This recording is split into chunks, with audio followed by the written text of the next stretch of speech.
意外重生到末世前一天，而且还觉醒了空间异能。女友联合好兄弟夺走你的家产，重生回归后一定要狠狠报复。上一世末世3年，你苟延残喘，喝过地上的污水，啃过发霉的馒头，甚至还跟野狗抢过食物。重生后，你第一件事就是找一家餐厅猛吃一顿，因为女友和好兄弟的仇不是打一顿就解决了。原本你有一家不错的工厂，但好兄弟和校花女友暗中给你下套，最终赔了很大一笔，私下收买了厂里的重要骨干，撬走了所有大客户，更甚至拿到了你的硬件和亲笔签名，将整个工厂白菜价转卖，绕了几圈落到2人手中。你也算看明白，2人早就有一腿。一天时间紧任务重，女朋友的事情可以漠视在这。现在首先是收集物资，你联系了一家装修公司，将家中所有窗户换成防弹玻璃，大门也换成最厚实的不锈钢门，租了一辆大货车，直奔本市最大的综合批发市场。路上你接到了小区保安老孙的电话，你有几十箱货物来了，现在给你放哪里？老孙，麻烦你帮我签收一下，堆放在客厅就行。门窗已经装修好了，我轮锤试了一下，虎口都震麻了，大门都没松动，还有你要的壁炉，客厅和卧室各安装了一个，我看的都是上好的防烫钢板。其实老孙也是个可怜人，上一世被自己的儿子坑爹，你直接给老孙赚了1万。这是什么情况？给你的辛苦费。多大点事，哪用得着这么多？给你就收着呗。你是信我的话，多买点保质期长的食物，这次的台风可能有点猛。正当你在收集物资的时候，你兄弟张力带着你女友苏软软开着豪车来给你送请帖，这俩货明天要结婚，你俩马上给我滚，我没有时间和你俩浪费。说着你就捡起一块板砖，准备向2人招呼，吓得2人急忙开车逃跑。这时张力的电话却打来了，兄弟不够意思啊，我跟软软亲自拿着请柬，想邀请你参加我们的婚礼，结果差点被你一砖头拍死。婚礼不来参加，那今晚同学聚会你得参加吧，大家都是好兄弟，有什么不开心的跟大家聊聊嘛。张力有恃无恐的样子让你愤怒，为什么刚刚逃跑晚上却敢找你？因为晚上他身边的狗腿子都不怕你。你突然想到一个办法惩罚他，直接说道，行啊，不过我不想出门，但不介意下楼喝一杯。原来张力把你的资产转移后，故意在你家楼下买了套房子，而且买的还是1楼，为的就是让你每天回家看到他们，故意恶心你。而你恰好略施小计，今晚就要末世了，这俩人叫一堆人过去，肯定没有囤积物资，到时候好戏就开场了。至于你当然不会参加，现在搞物资要紧。正当你在收集物资的时候，手机突然响了，是那个姑姑打来的。姑姑年轻的时候就不学好，找了个社会男2口子游手好闲，生了一个儿子也不学无术，表弟谈了一个女朋友挺着大肚子放话，没房子就不结婚，于是姑姑装可怜亲情绑架，要求你必须负责，简直太可笑了。肚子又不是你倒大的，负什么责？上一世末世，姑姑带着全家跑来给你道歉，你一时心软就打开了大门，可是紧接着一家打伤了你，还将你赶到房子外面，天寒地冻自生自灭。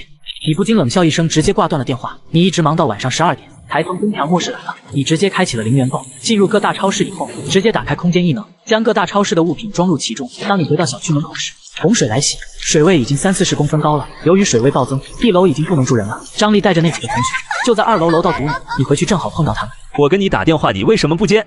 给你发的信息，你为什么不回？你打电话我就得接，你算老几啊？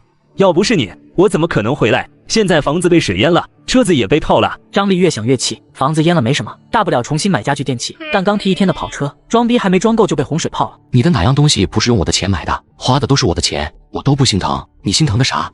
张力和苏软软2个直接愣在原地，半天说不出一个字。他们没想到你竟然直接把话挑明。你们都给我让开，别挡老子的路，我要回家了。你赶紧带我们去你家，我们现在又渴又饿，等洪水退了我们再走。你直接上去对着张力就是一拳，对于这样的人真懒得讲理。你还知道是我家不是你家，你想去就去。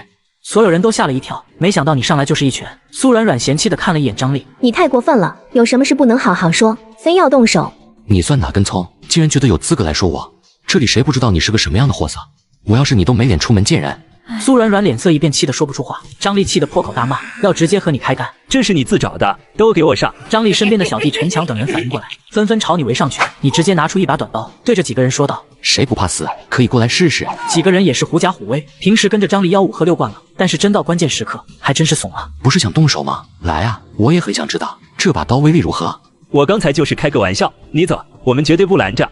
你看了一眼苏软软，又看了一眼另外2个女同学。记住哦，我家只收留女人过夜。张力刚要开口大骂，意识到你手上的刀子，把后面的狠话强行憋了回去。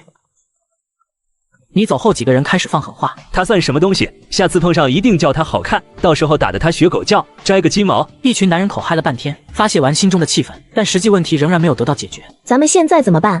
现在1楼已经被淹没了，气温也估计0度左右。咱们去高楼层借点吃的，说话客气点，应该不会被拒绝。你回到家后就开始清点物资，这么多东西足够你吃一辈子了。最主要的是异能空间里的食物不会坏掉。正当你拿出一杯82年的拉菲品尝时，苏软软的电话打过来了。田中，你能不能让我们去你家休息下？我们现在没有地方去。想来我家？那你做好心理准备了吗？什么心理准备？爬到我面前学狗叫。苏软软听到后气的直接挂了电话。没过多久，你便听到有人敲门的声音，走近一听，原来是张丽。你竟敢惦记他的女人，主要当时开着免提，所有人都听见你要他的女人跪下。张丽为了挽回颜面，不得不气势汹汹跑来找你算账。姓赵的，有种给我出来！张丽喊得气喘吁吁，从2楼爬到23楼，在这个过程中，愤怒被磨成了渣渣，是真的累啊！但所有人都跟着呢，他必须要拿出态度。看来今晚你们又要再走到过夜了。张丽，作为男人你不行，男人怎么能让女人挨饿受罪呢？哪位女士想通了，记得给我发消息。说完，你便去美滋滋的洗澡了。半个小时后，当你洗完澡出来后，小区群里炸锅了。楼上的兄弟，谁家方便借住1晚？谁家有余粮给我点。而小区大妈直接点名你，让你拿出东西给大家，因为她知道你今天买了很多东西。赵铁柱，我知道你是一个人住，我知道你今天买了很多食物，拿出来分给大家，否则以后有事也别想有人会帮你。最后一句话多少带点私人警告和威胁，你也不惯他当场回怼。别光说别人，你先以身作则，带个好头。家里就你和老伴儿，想必不会拒绝受灾邻居的求助吧？大妈这会儿脸都绿了，她刚刚才以老伴身体不适为由，拒绝了2户求助的居民。你这个小吃佬是诚心跟她过不去。要不是我老伴儿得了重感冒，我早就把邻居全部接到家里来。那还真的是巧啊！你没有继续和这个大妈纠缠，因为张丽开始在群里求助。各位，我们现在6个人，只让我去他家1晚上，我出2000。由于没有人搭理他，最后他把价格加到2万。这时有一个女生问道：1晚上2万，真的只住1晚上？说话的是一个单身女性，好像是在一家外企工作，长得还挺漂亮。张丽看有人上钩了，就直接开始打包票。你觉得你有责任提醒一下？美女，他们这帮人一群大老爷们，你就不怕引狼入室吗？谁知道明天救援队会不会来？住1天舍得花钱，住10天半个月，他还舍得花钱吗？到时候你一个人有能力把人撵出去吗？听到你的话后，这位单身美女仔细考虑一下，最后还是拒绝了。可是这时你那见钱眼开的姑姑说话了：我家可以让出1个卧室和客厅，但是你得给3万热水随便用，鸡蛋面条都有，按人头300给钱，怎么样？张丽看到后立马同意，没想到还真的有人答应。原来你姑姑一家为了让你给钱，就在小区租了一个房子，每天堵你。现在一帮东西和一家子无赖，到时候有好戏看了。但还有一种更大的可能，就是合起伙来算计你。第2天一觉醒来，到处都是哗啦啦的暴雨声。你盯上了昨天被海水冲进来的几条渔船，准备冒雨出去改身一番，想看看能不能弄到一条。你空间的橡皮艇拿出来准备出发。当你正在街上寻找时，旁边有人在废墟上喊你。你一看发现是陈振国，蓝天救援队大队长。上一世这个人救过你的命。兄弟，现在是非常时期，我想征用你这条橡皮艇，你看方不方便？不方便，我刚才好像看见那边有一条冲锋舟，不知道还能不能用，我去帮你看看。那就麻烦兄弟帮忙过去看一下。现在全城水患严重，还真的是辛苦你了。你将橡皮艇开到无人的角落，从空间拿出一条冲锋舟。你之所以没有把橡皮艇给陈振国，是因为冲锋舟更适合他救人。此刻正在跟队员讨论救援方案的陈振国，没想到你真拖了一条冲锋舟回来。我看了一眼，好像是全新的，我这条我自己要用。太感谢了，刚才是我太唐突，你已经帮了大家大忙。水面上到处是尖锐的垃圾，你自己注意一点。看着对方黢黑的皮肤、粗糙的双手以及脸上的皱纹，你忍不住喊住对方。陈队，我有一个建议，要想救更多的人，最好是集中力量收集过冬的物资。过冬的物资？大夏天准备过冬的物资干什么？正当陈振国还在疑惑，你已经走远了。极寒将至3个月的天寒地冻，小区业主群里一片哀嚎声。你姑姑家本来就没囤多少食物，3顿饭就被这群人吃个精光，请神容易送神难。几天以后，正当你在家里看视频双击666时，老孙打来电话：小赵，快把厚衣服都穿上，外面现在零下30度。由于老孙还要通知其他人，和你说了2句就挂了电话。正当你准备睡个回笼觉时，你听到有人敲门。谁啊？铁柱，是我。姑姑，你先把门开开，让我们一家进屋说话行吗？不行，有话就说，有屁快放。铁柱，我们一家已经好几天没吃过任何东西了，出租屋里连一件厚衣服都没有。你把门打开，借我们一身冬衣，再借我们一点食物。冬衣我自己要穿，食物我自己都不够吃，物资是不可能给你们的。你个没良心的小崽子，我可是你的亲姑姑，问你拿点物资怎么了？跟你那个死鬼爸妈一样，要点东西就像割肉似的。我爸妈在世的时候给你钱还少，你儿子的学费都交不起，不是我爸妈拿钱交的。你们2口子借钱还不起，要被人砍手的时候，不是我爸把你们赎回来的。我爸妈在世的时候没少帮你吧？你不念着他们的好无所谓，但你非要嘴贱，饿死冻死都是你自找的。周丽丽的脸色难看到了极点，想到眼下一家子的情况，只能暂时忍气吞声。刚才是姑姑说错了话，一直以来都是姑姑不对，我可是你的亲姑姑，我能害你吗？是担心你太年轻，万一把家底都挥霍光了，我怎么对得起你9泉之下的父母？这么说我还要谢谢你了。算我求求你了，你表弟从小就身体不好，你表弟妹还挺着大肚子，再这么下去肯定会出大事。我考虑一下吧。这样吧，你们先回去，看在我爸的份儿，我给你一点物资。物资？1包方便面都不会给，要死死到别处去。冻死在你门口还要动手处理，贼嘎麻烦的好罚。眼看你不肯开门，周丽丽一家一时拿不定主意。和他一起来的张丽的手下陈强也开始叫门了。周总，周哥，是我陈强，求你开门，我们真的快被冻死了，我们已经5天没有吃过东西，求你给点吃的。啧啧，饿了这么久真可怜。周哥，我知道你还在生我们的气，但是工厂的事真不是我们干的，是张丽和苏软软一起害你的。你的意思我明白了，先回去吧，一会儿我多拿点物资下来。陈强等人非常激动，你果然还是一副软心肠。我们现在又冷又饿，真的没有力气返回楼下，要不你开门让我们先进屋，要么回去等着，要么留在原地活活冻死，随便你们。几个人看你实在不愿意打开门，就只好回去了。回去以后，张丽突然想到了一个办法，我有办法去搞到物资，不但能让大家暖和起来，还能让大家吃到热腾腾的饭菜。他和苏软软计划了一番，就决定让苏软软给你主动打电话。田中，能聊聊吗？怎么想清楚了？要爬到我面前？你非要这样说话吗？我知道你现在一定恨死了我，但工厂的事我是被逼的，人家曾好几次暗示过你，你根本就没注意听人家说话。我委屈自己跟着张丽不是背叛你，我是在偷偷帮你收集证据，证据我已经收集的差不多了，工厂一定会重新回到你的手中。这件事非同小可，我们面对面谈好吗？我说能编个好点的理由吗？连整座城市都快毁了，还哪来的工厂？你们还是想想怎么不被冻死饿死吧。还是那句话，我家只收留女人。陈强的女朋友叫什么来着？看着还挺不错。被点名的陈强女朋友一脸惊讶，内心止不住的狂喜。这么多女人，你竟然看上了她？他已经迫不及待的想要冲到23楼。他要享受温暖壁炉，他要享受味道的食物。至于对方的目的，他又不想。你哪样不比陈强优秀100倍？不是叫人弃寒来袭。此刻前女友敲响你的房门。田中，我是软软啊。不认识，滚远点。现在都知道了，你藏了大量物资，只要你肯主动交出所有物资，我们绝不会再为难你。你走到门口，通过猫眼一看，张丽、陈强、瘦猴子3人都来了，又有刁民想害朕，不管是谁跟你作对就得死。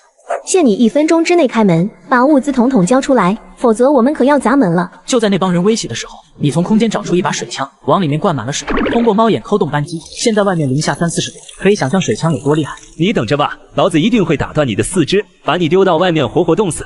尽管来看看到底是谁先死。回到客厅，你觉得必须解决这些人一直找你，于是你拨打老孙的手机，发现对方竟然关机了。难道老孙出事了？还是说老孙也加入了对方的阵营？就在这时，门外传来老孙的声音：小郑，你没事吧？你吃不准老孙的身份，这一次你没有打开大门。没事，你的手机是怎么回事？被冻坏了，开不了机。我会放一个对讲机在门口，你1分钟后来取，我们用它联络。1分钟以后，老孙来拿对讲机。你给老孙说了自己接下来的计划。老孙，你可以拒绝。难道真要走到这一步吗？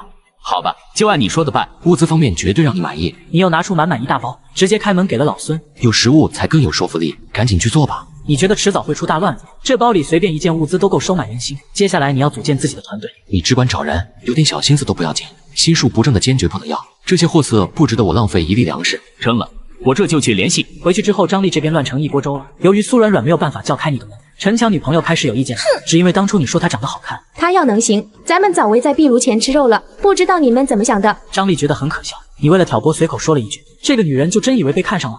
都不照镜子的吗？长了2个大号车灯，就以为自己魅力无限。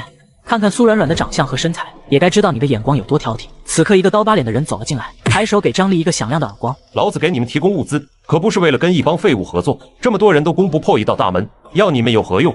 原来张丽等人被刀疤收买了，怪不得这些人能坚持到现在。正当你想美女时，对讲机里传来老孙的声音：台柱，我已经打听到了，我们的副队长刀疤一直在支持张丽，现在很多住户家都被刀疤控制了，他把很多女人关在一间房子里，还有602的那个女租户杨思甜也被关起来了。这件事我得琢磨琢磨，咱们得尽快召集人手。铁柱，你说什么时候动手？我老孙打头阵，削死那帮猪狗玩意儿。就这样过了3-4天，你一直在等待时机。老孙用物资打听到了整个楼的所有情况，包括苏软软这些女人的遭遇。原来苏软软也被张丽抛弃了。正当你琢磨如何对付刀疤等人时，房门外传来苏软软的哀求声：铁柱，求你看在以前的份上救救我吧！我知道你家里还有物资，只要你肯拿出一点物资，他们肯定愿意交换。我为什么要救你？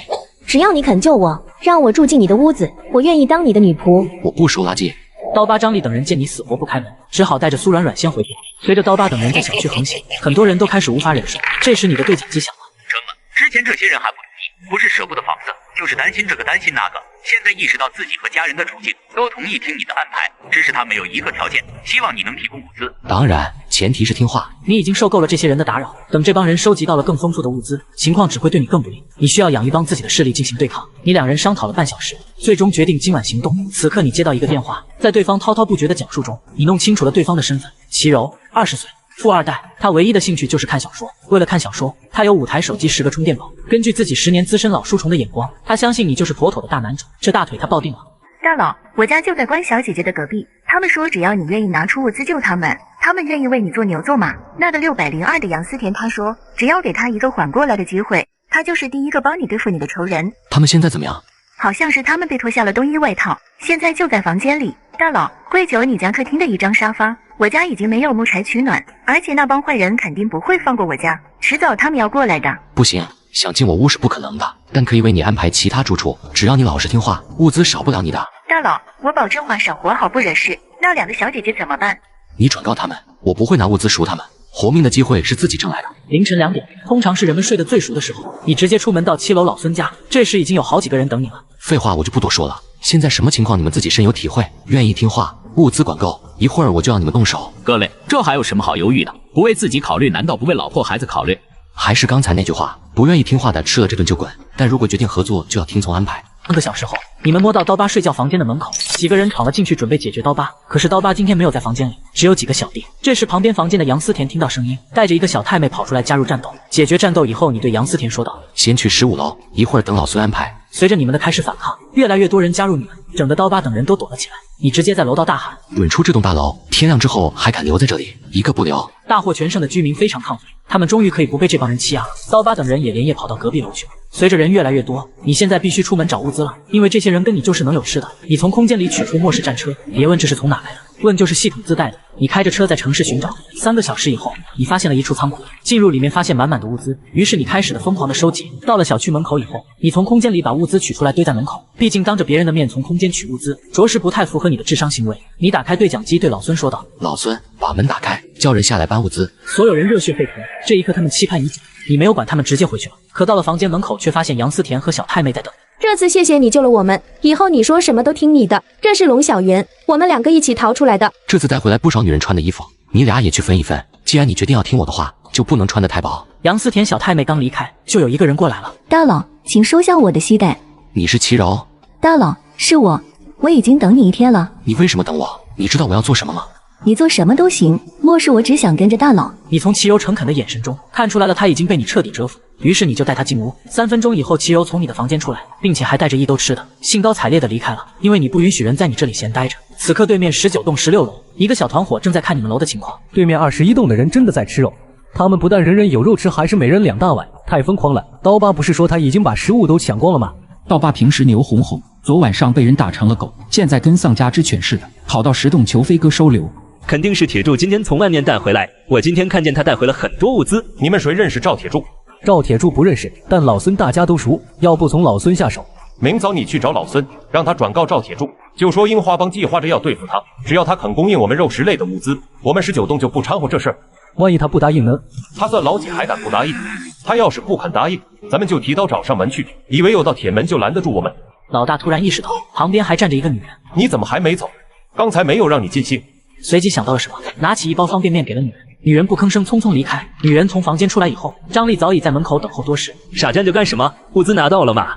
拿去。苏软软把方便面砸向张丽，愤怒的转身就走。你发什么疯？被客人欺负了？我不是告诉你要温顺点，忍一忍就过去了。你给我滚！苏软软压制不住心中的憎恨，突然转身给了张丽1巴掌。张丽本来最近就烦得要死，哪能容忍被女人扇耳光，抬手就是2个耳光。你个臭娘们儿是活腻了吧？还当自己是女神呢？你刚才望着赵铁柱的家，是还想回到他身边去吗？你现在就是一只破鞋，乖乖给老子挣物资。苏软软也没办法，只能默默忍受张丽的暴力输出。此刻你准备开战车出去找物资，老孙就追了出来。铁柱，昨晚大家商量了一下，楼里这么多人，总不能只靠你一个人外出寻找物资，万一遇到危险连帮手都没有，咱们就可以派几个人跟你一起外出，也能帮你减轻负担。不用了，我今天出去主要是找木柴，楼里的家具都快烧完了吧？是的，能烧的都烧得差不多了。你直接开车就出发了。3个小时后，你开车拖着一大堆木柴回来了。老孙立刻带上10个人前去大门口接应。铁柱，这些原木你是从哪里拖回来的？我之前记得郊区有一家私人小型家具厂，就想去看看还有没有原木，结果到那发现还有很多，我就都整回来了。邻居一听是从郊区拖回来的，那么远的路程冰天雪地，你可是一个人啊，邻居多少有点真情实意的感动。今天你走了之后，19栋的楼主派了1个人过来，他们说樱花帮正准备对付咱们。什么帮？樱花帮，小区29栋楼都有1个楼主，部分楼主联合成立了一个帮派，就叫樱花帮。你嘴角一勾，露出一抹冷笑。末世弱肉强食，大鱼吃小鱼，小鱼吃虾米。鬼里鬼气的，一听就不是好东西。此刻对面19栋老大看到你带来的木柴，打心底里羡慕。你今天去找老孙，有把我的话说清楚吗？老大放心，话都说清楚了。那老孙当场就吓得腿软了。我王大锤的耐心有限，只给他们2天时间，第3天要是见不到物资，他老子怎么收拾他们？对面还有3个年轻女人，一个比一个漂亮，到时候是不是还可以嘿嘿嘿？但是老大，10栋万哥不是说咱们樱花帮要一致对外，咱们这么做会不会得罪他？狗屁樱花帮，关我们啥事？樱花帮要是每天能供应我们10斤肉，那自然可以一致对外，但他啥也给不了，成天就知道放屁。老大威武，老大英明。众小弟一想到有肉吃，兴奋的嗷嗷叫。第2天一大早，王大锤便带着小弟找到老孙。老孙，你把赵铁柱叫下来，我有话和他讲。你算什么东西？你们又算什么东西？铁柱是你们这些杂碎想见就见的。老孙，你怕是还不知道，樱花帮的人可是要对付你们了。樱花帮算个鸟，他们不也是一群等死的可怜虫？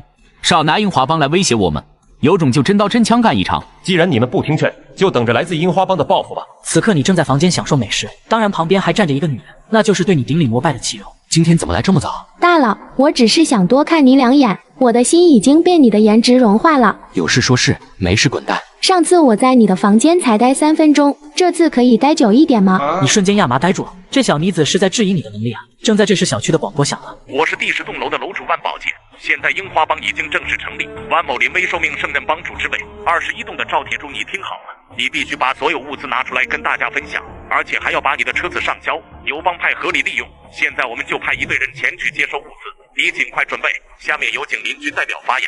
喇叭里又传出一个男人的声音，这声音你也熟，这不你的好兄弟张力吗？赵铁柱，你的良心过得去吗？听我的主动把物资都交出来吧，10分钟内不见物资，就别怪我们无情。这时对讲机传来老孙无比焦急的声音。铁柱，现在怎么办？他们有一大批人马过来了，目测至少有40-50人，地楼肯定会失守。你们守在门后就行，如果有人临阵倒戈想开门放人进来，直接拿下。你从空间拿出一台洒水机，直接对着窗外一顿乱甩，40-50个人瞬间跑。现在外面零下20-30度，谁能受得了啊？你直接从空间掏出大喇叭，对着窗外就开始喊。樱花帮的小趴菜们听好了，收起你们那虚伪的嘴脸，不想死就给老子夹起尾巴做狗，一手凉凉送给你们。听到你的喊话后，万宝杰当场怒了。帮主，现在怎么办？咱们是不是应该报复回去？报复是肯定的，但不是现在，是我们小看了赵铁柱，咱们得先商讨一个万全之策。可是令万宝杰没有想到的是，你在小区接下来的喊话，直接让他产生了危机感。喂，秋雅在吗？秋雅在吗？不对，串台了。各位请注意，樱花帮在小区无恶不作，我赵铁柱在此重金悬赏，不管是本小区内的邻居，还是外头各帮派的英雄好汉，谁弄死樱花帮任何一个楼主，可以找我说换10包方便面。如果拿下万宝杰，我再另送1袋10斤面粉和10斤冻肉，欢迎大家踊跃参与。樱花帮的楼主瞬间吓得双腿打颤，他们每个人都感觉到了死神的召唤。手下的小弟为了食物也有起义的，悬赏才发不出去3个小时，你的方便面就被领走50包了。正当你从外面收集物资回来，刚在门口停下车，一个女人朝你跑了过来。铁柱，我是软软啊，我错了，一切都是我的错，求你给我一次机会，我愿意当你的一条狗。早知今日何必当初？你忘了你之前的嘴脸了吗？当初你是怎么算计我的？你都忘了吗？现在还好意思求我原谅？说完你直接回去了。末世对于这种人不能心软，否则最后你的下场可能比他们还惨。回到家后你内心烦闷，没想到自己爱了10年的女人，最后竟然是这样的下场。正当你烦闷之时，有人敲响了你的房门。杨思田和小太妹2个人过来，都是将人饥寒来袭。此刻女神杨思田敲响你的房门。我想在这洗个澡，可以吗？可以，但是你知道要怎么办？我懂的，但是希望这次不要是180秒。杨思田从洗澡间出来，看到你就直接走了过来。183秒之后，这次不错，比上次多了3秒。难道这就是传说中的3秒真言们？好了，现在下楼找老孙等人开会，我有重要的事情要说。你和杨思田下楼以后，老孙等人已经在这里等你俩。我有2件事要说。从今天开始，杨思田担任副楼主，辅助老孙管理相应事务。第二，我要外出几天，现在室外的幸存者越来越多，我得抓紧时间寻找物资，慢人一步就可能什么都不剩。交代好这些，你突然想起一件事，你把目光放在一群妇女身上。你们中有谁会做衣服？就是做衣服，秋衣、袜子。上次收集物资整了一批恒温面料，现在还在空间里躺着。这时小太妹龙小云说道：我是学服装设计的，做衣服没问题，只是没有缝纫机，纯手工缝制速度有点慢。一会儿我把东西拿过来，你就按着我说的做就行。这时一旁的齐柔一脸渴望。大佬，你要是带回了皮毛，能不能奖励我一件皮毛大衣？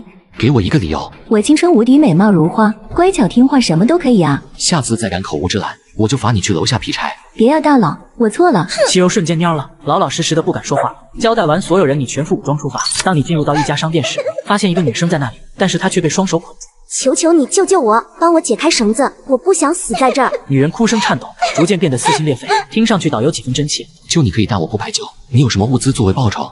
这里的物资还不够吗？这里的物资本来就是我的。太霸道了吧！不过我喜欢你这样子。我包里有一张保温面料，这个可以作为报答你的物资。你打开女生的包包，果然发现一卷面料，看样子质量是不错的。正当你准备解救女神之时，进来了2个人。就是他俩把我绑在这的。他们说这里的物资都是他们的，还说让我今晚做他们的老婆。小子，你从哪里来的？竟然敢碰我俩的女人！大哥，他现在有多拽，一会儿被咱们兄弟打的时候就吓得有多怂。我有一个主意，他不挨个磕头叫爸爸，咱们就不给他痛快。说得对，先一个人炮死他一脸。你没有搭理他俩，反手就是解开了女生的绑绳，直接对他说道：“还不快走！不想活命了吗？”女生头也不回的跑了，因为末世之中活下来最重要。小怕菜，小爷我有同意你们走吗？把我说的话当放屁，你们是怎么做到的？你直接掏出水枪，准备对2个人动手。你是不是脑子进水，竟然拿水枪来对付我们？水枪怎么可能打我们？等等，水枪？还是高压水枪？零下30度的超低温天气，被高压水枪打中才真要他们的命啊！暴徒反应过来了想跑，可是你没有给他们机会。2天后，当你回到小区时，发现你们那栋楼滚滚烟浓直往上走，出事了！对讲机传来老孙的声音：“你看到浓烟了吗？那是我放的，危险！你千万不要回来，快跑！”老孙几乎情绪失控，女人的哭声吵成一片，还夹杂着凶狠的砸门声。昨天不是很慌吗？等老子进来，一个个收拾你们！原来是一帮暴徒盯上了你，召集20-30人开始围攻你们那栋楼，因为他们看到你们那里有人吃肉。老孙，告诉那帮垃圾都把狗脖子洗干净，敢惹我必须死！你的声音无疑给大家带来了生的希望，他们一个个精神振奋。你走到楼门口，掏出水枪，直接连接空间里的水，开到最大马力投资。一时间，所有暴徒都傻了，纷纷四散而逃。老孙见人都跑了，赶紧出来。你终于回来了。这些人是对面小区的，他们也是一个帮会，名字叫铁头帮。他们大约多少人？这个不太清楚，听那些小弟说好像40-50人。这次他们派出1半人来围攻我们。我知道了，敢招惹我，必须让他们付出代价。说着，你手持水枪，大摇大摆来到对面景苑小区门口。守门的小弟刚刚见识你水枪的威力，吓得赶紧求人。那些暴徒跟我们没有关系，一切都是帮主指使的，是帮主一意孤行，跟我们没有任何关系。但你会相信他们的解释吗？当然不会。那名小弟告诉你他们总部的位置后，你一个人径直来到他们的总部。此时房间内有4-5个头目。你们谁是老大？我是铁头帮的帮主，你是哪个？对面小区21栋赵铁柱，今天是你派人来围攻的。没想到你小子挺有胆的，竟敢一个人过来，就凭你这份胆量过来加入我们铁头帮，我给你个副帮主的位置。我想你们是看中我手里的物资了吧？什么副帮主？你们配吗？那你就别怪我了，敬酒不吃吃罚酒。来人呐，给我拿下他！你也没有过多耽误时间，拿出高压水枪，对着几个人就是一顿乱滋。听附近的帮派听闻你的作风，只有一个念头，必须跟你搭上线交好。当你回到小区后，发现老孙后面跟着一个生面孔。你是谁？我是鸿运小区炸碉帮的黄毛。事情是这样的，铁头帮前天找到我们炸碉帮，说你们小区有大量物资，他们每天能闻到你们这边食物的香味，甚至还有肉味儿。铁头帮说拿下你们物资平分，被我们老大骂走了。我们老大说了，物资凭本事自己找，杀人越货算什么本事？我们炸碉帮坚决不干。昨天老大派我过来找楼主，想跟你们做交易，没想到我刚找到孙楼主，铁头帮的那些垃圾就杀过来了。黄毛，你们帮派是2道贩子吧？老大，您真是火眼金睛，看人真准。我老大干这行已经很多年了，累积下来的信誉一直是行业第一。不知道您有没有什么需要的物资？我需要什么，你们都能弄到。客户就是上帝，上帝需要的东西，我们炸碉帮就是跑断腿也要想办法搞定。直升机，你们能搞定吗？我回去问一下我们老大，您放心，我们一定想办法去找。你们想从我这得到什么呢？不瞒您说，眼下当属食物最缺，当然了，别的物资也可以进行交易。和黄毛说完以后，你就回到了自己的房间。这时候齐柔屁颠屁颠的过来了。大佬，你这2天去哪了？我都没见到你，奴家可想死你了。你是小说看多了吧？还奴家，现在去洗澡，一会看我怎么收拾你。我就喜欢你霸道的样子，你知不知道？你现在的表情很迷人。10分钟后，齐柔满意的走了。你用对讲机把老孙叫了过来。你特地把我叫到这里，是不是有重要的事要讲？我是这样打算的，我给你们一批物资，你们搬出去。搬出去？搬哪里啊？我们小区很大，我的意思是你们找一栋干净点的楼，地方大，住着也舒服。幸存者还是归你们管理。你说这场天灾还有多久才过去？也许灾过后还会出现新的天灾呢。老孙不禁瞪大眼睛，虽然觉得不太可能，但还是被狠狠吓了一跳。我们一定要搬出去住吗？老孙，实话跟你说了吧，大家迟早是要分开的。你们跟我无亲无故，说白了，你们对我来说就是累赘。我会离开这里，但不想带着一群累赘上路。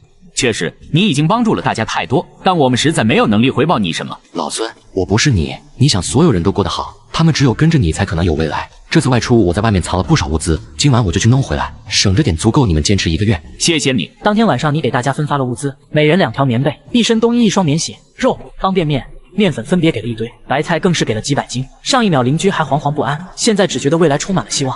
正在大家搬家的时候，杨思甜和龙小云过来了。哥，我们也要一起搬吧。你是副楼主，你不搬谁帮老孙管理整个小区？龙小云先不用搬了，留下这里做衣服。思甜，你先搬过去，等我把需要的衣服都做好了，拿了奖励就过来找你。这时候齐柔也进来了，满脸都是不情愿。大佬，小的舍不得你。老孙很仗义，你跟着他才有出路。我给你们1台发电机，放你们几个用。等杨思甜和齐柔走后，你拿出一堆布料给龙小云。这就是给你的任务，做好了我会给你一笔丰厚的物资。但是如果你把这件事传出去，哪怕只是传给1个人听，你们2个都得死。时间一晃1天过去，这天黄毛兴冲冲的过来找你。铁柱哥，你要的东西有眉目了。直升机是真不好找，我们炸掉帮打听了很久，才打听到有个富商有意出这玩意儿，但是他们的要价很高。他要什么？大米1万斤，面粉1万斤，猪肉1万斤，蔬菜2万斤，羽绒服100件。行了，还是让富商直接饿死吧。确实离谱到家了。我们老大的意思先晾晾他，等他一家老小快要饿死了，自然不敢再交钱。您看您还需不需要别的物资？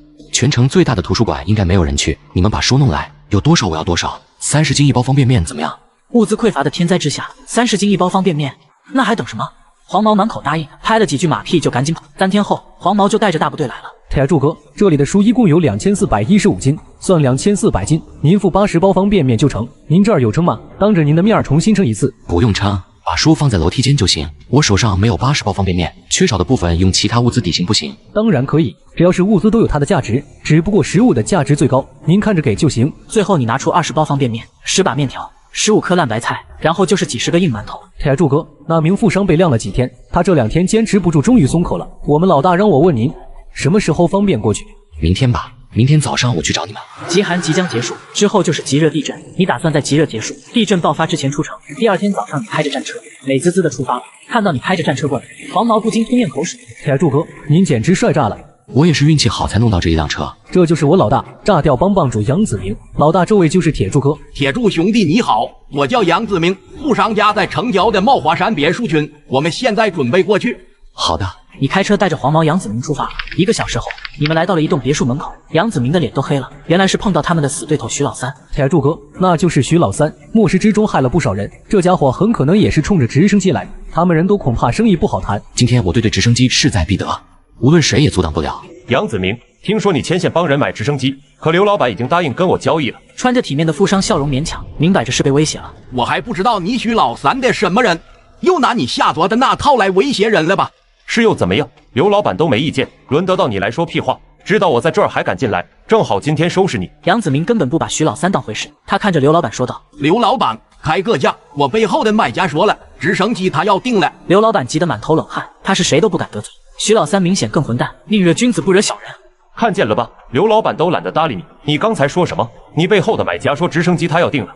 叫他滚出来给我看看，敢搅和老子的好事，老子现在就让他变成废物！你直接从背包掏出枪，将枪口对准徐老三。我刚在门口听见你说要把我弄成废物。兄弟，误会，都是误会。说着，徐老三带着小弟争先恐后跟着一起逃命。刘老板，说说你想交换的物资。我哪里还敢提交换什么物资？铁柱老板看着给吧。刘老板，天灾后就一直没出过门吧？我建议你出门走走，不用走太远就到山下，带上你的保镖一起。到了山下，你还有命活着回来，我按这份清单上的10倍给你。刘老板哪里不知道外面什么情况啊？只不过他还是不甘心而已。最后看到你的清单也是同意了，为了一家人活下去，只能忍痛割爱。就在你正准备离开的时候，身后传来一个女人的声音。你一看是一线明星张楚楚。帅哥，我们需要物资，想跟你做交易。我们需要一批物资，你能弄到吗？得看你们有什么物资作为交换。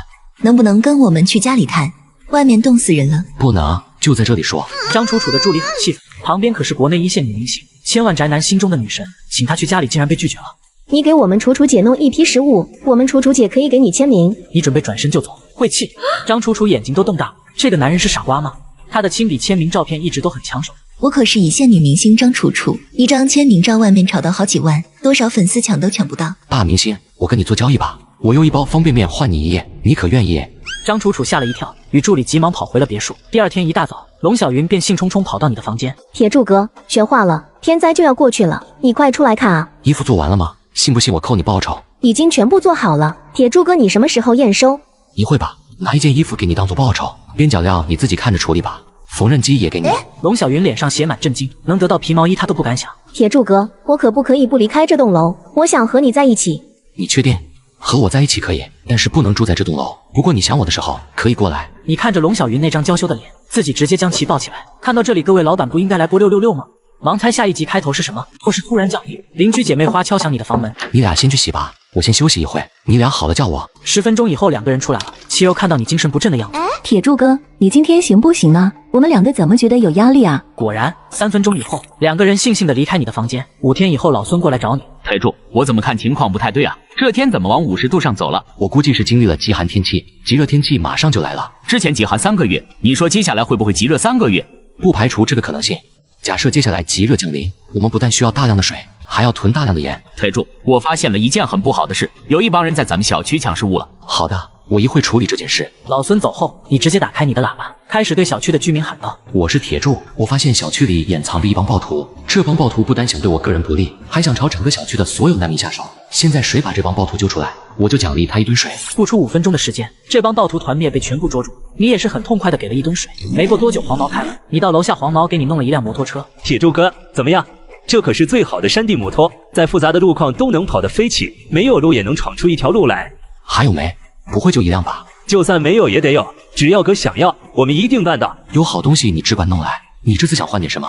现在最有价值的还是食物和水，现在盐的价值排第3。我老大又抑郁了，收了一堆钱和金银首饰，现在正在家抱着哭了。哥，你能弄到水吗？先来5吨行不行？你得准备装水的车辆，我这可以给你。没问题，我一会儿回去就开过来。黄毛的动作很快，2个小时后就开来了一辆洒水车。你小子还挺着道，以后有好东西尽管拿来。铁柱哥，您放心，只要是好东西，我们炸调帮一定优先供您先挑，你挑剩下再给其他客户挑。你得帮我找个人，找个资深直升机教练，不是专业教练也行，物资抵学费，保证不会亏了他。没问题，我回去就帮哥打听。没几天，黄毛又弄来了几辆山地摩托车，还带来了一位老头。哥，这位是白大爷，他说他会开飞机。你是招驾驶员，还是只是学习驾驶呢？学了自己开，大概要学多久呢？通常情况下，想要完全掌握直升机飞行技术，至少需要6个月到1年的时间。我没那么多时间，最基础的飞行技巧需要多久？1星期行吗？行是行，很多技巧只能等你实践飞行中慢慢摸索了。黄毛见没他的事了，就主动开溜了，留下你和白大爷交谈。正在这时，来了几个搜救队的人。赵先生您好，我姓何，叫何有光，我们想征用您的直升机，不知道你方不方便？不方便。赵先生，事情是这样的，我们有一个小队去航程运水，原定3日归，但现在已经过去了5天，我们想借你的直升机尽快查明真实情况，以便接下来的行动。磨城到航程只需要2个半小时不到，难道是出现了团伙阻拦？你其实打心底是佩服这群人的。你们开走吧，记得还给我就行。太感谢您了，您放心，3天之内我一定如期将飞机归还，但是我们还得去找一名驾驶员。还找什么呀？我不就是现成的驾驶员吗？那感谢白大爷了。小楼，你先带着兄弟们回城，路上注意安全。我现在马上启程去打探兄弟们的情况。白大爷带着何队长走了。3天过去，你连直升机的影子都没看见。何队长和白大爷仿佛失踪了一般。这时，那个叫小龙的队员来到小区门口。铁柱先生，我们刚收到消息，何队长他们被一帮团伙给扣起来了。啥玩意儿？不是只借直升机飞一圈打探情况吗？在天上飞还能被扣起来？铁柱先生，我来不及跟你解释，我们得马上带着我们的人前往千岛湖营救队长。我就是来给你打个招呼。带我一个，我和你们一块去。你也顾不了那么多，直接逃出战场，自己的直升机被扣了还得了。赵先生，这车子你哪儿弄的？偶然间得到的。咱们先去救你队长吧。到了一栋别墅门口以后，你吩咐小龙都隐藏起来，自己一个人大摇大摆出来，告诉你们老大生意上门，赶紧端上好酒好菜，真是热死小爷了。别忘了来杯可乐加冰。兄弟，知道这里是什么地方吗？就你也配跟小爷称兄道弟？小子，装 X 也不看看地方，知道这里是哪里吗？你废话真多，不就是一帮匪徒吗？要不是你们有点势力，小爷我还看不上。小子，你最好是来谈大生意的，否则后果你难以想象。你一副天下我最狂的架势，从裤兜掏出一颗新鲜的橘子，砸到对方脸上。小瘪三，再指指点点，老子劈了你！你们老大也不会说半个字。所有匪徒的眼睛都瞪直了。橘子，天灾之后水果都烂光了，想尝一颗水果比登天还难。不一会儿，小头目带来了一名中年男人。二哥，就是这小子说做生意。小友，听说你是来找我们做大生意的？这就是你们基地的待客之道。大热天儿，把人晾在大门口谈生意。小友，里面请。大哥，就是这位小友谈生意。小友贵姓？姓赵，赵铁柱。你从裤兜里掏出一包华子，所有人心中惊讶不已。你就是证明我很狂很傲，但物资不少。怎么样，生意还谈不谈了？不谈我可要走了。又不是只有你们这里才有我要的货。铁柱兄弟莫急，生意上门我们自己热情欢迎，就是不知道铁柱兄弟想从我们基地要什么货。我一个嘎腰子的，还能要什么货？要人呗，年轻的女人。说着，老大递给你了一沓照片，你看过以后紧皱眉头。你们不是号称城内最大的基地吗？你们基地里的就这成色？不是吧？不是吧？你不是说要年轻的女人吗？她们就很年轻了。兄弟，格局打开一点，颜值啊！兄弟一路过来辛苦了，不如咱们边喝边聊。早该如此嘛！什么生意是一顿酒谈不下来的？如果有，那就2顿。2个小时后，你被人扶往房间。咱们继续喝不醉不归。小爷手里的物资多到堆成了一座山。正说着，你就倒在床上不省人事。老大确定你睡死过去，这才赶紧搜包。好家伙，华子整整2条，包里还有苹果和几个橘子。这鬼天灾，你竟然搞得到完好无损的水准！最重要的是，包里还有一本笔记本，本上写着你的物资储备和生意。把物品还原，老大轻手轻脚的退了出去。第2天早上，你出来以后，老大立马笑脸相迎。老板口渴吗？我去给您端一杯可乐，加冰的那种。听说你们基地是杭城最牛的基地，小爷亲自跑这一趟，原以为能谈下一笔生意，没想到白白受累了。您要的货咱们基地有的是。你们不会是说之前那些歪瓜裂枣吧？疯了吧？就拿成色，运到基地的本钱都不够。我那里可是真正的大基地，比你们这里强100倍。老板，缅国那边没发生天灾。年轻了吧？天灾又怎么了？天灾只是普通人的天灾，真正的大富豪根本不受多大影响。这么说吧，普通人没有吃喝，但我的那些大客户照常开泳池派对，说了你也不懂。老板，您别急，我们基地真有你需要的鲜货，都关在一座岛上。关在哪里？快带我去看看。颜值怎么样？为啥之前拿残次品糊弄我？铁柱兄弟误会了，我们绝对没有糊弄你的意思。铁柱兄弟，如果我们为你供货，你用什么物资跟我们交易？那得看你提供多少货，我总不能拿翡翠这种破石头来交易吧？这样吧，我手头有一批白菜和水，白菜是新鲜的，要吗？可以，也就是我没把家里的直升机开过来，不然我真想现在飞一趟磨城，把白菜拿过来放在你们面前仔细瞧瞧，正经的新鲜的，正好让你们见识一下我的实力。小爷很狂很傲，那是绝对有资本的。你还有直升机？直升机算什么？我在缅国连军队都有，不然我能这么狂？你内心一笑，吹牛自己这次可是放开了。这帮人被忽悠的一愣一愣的。有机会带各位去我地盘上玩玩，直升机算什么？我平时出门都开坦克，高兴了打1发，不高兴了打2发。你越吹越离谱，偏偏这帮人就信了你的邪。真的，你还有坦克？开着坦克炸街是什么感觉？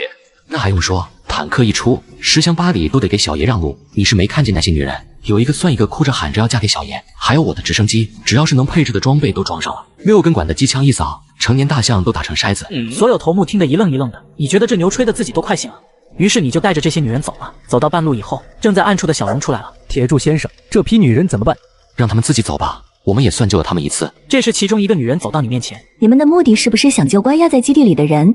如果我把他们的情况告诉你，你们能不能给我一点物资？从这里进城还要走半天呢。你叫什么名字？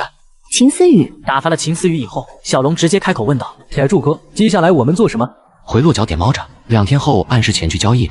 大家别急，一口吃不成胖子。2天后正式进入基地，这次你直接带着小龙等人来了。酒过3巡之后，你们这点不错，极热之下赏的是落叶秋景，我真想四处逛逛，可惜没把直升机开回来。直升机咱们基地就有，只是没人会开。你们基地有直升机？早说呀，小爷我会开。那还等什么？让小爷我带你飞一圈，小爷带你绕着整个千岛湖飞一圈，怎么样？好，从上往下看的感觉真好。你就是见识太少了，这就是一架直升机。黑鹰差了几万里。黑鹰太霸道了吧？你怎么会有那玩意儿？年轻了吧？小爷我这地位，什么东西弄不到？老大已经佩服得五体投地，你趁着吹牛的功夫，一直观察着地面上的那些岛屿。老大，那个岛是什么地方？实不相瞒，老弟，那是我们基地关人的地方。那天他们只是来拉水，我叫来半个基地的兄弟把人家给围了。就在我们准备拿人的时候，这架直升机突然出现在头顶上，我们利用扣押的人逼迫直升机降落。原来是这样啊！想不到你还挺有手段，老大，你下辈子做个人吧。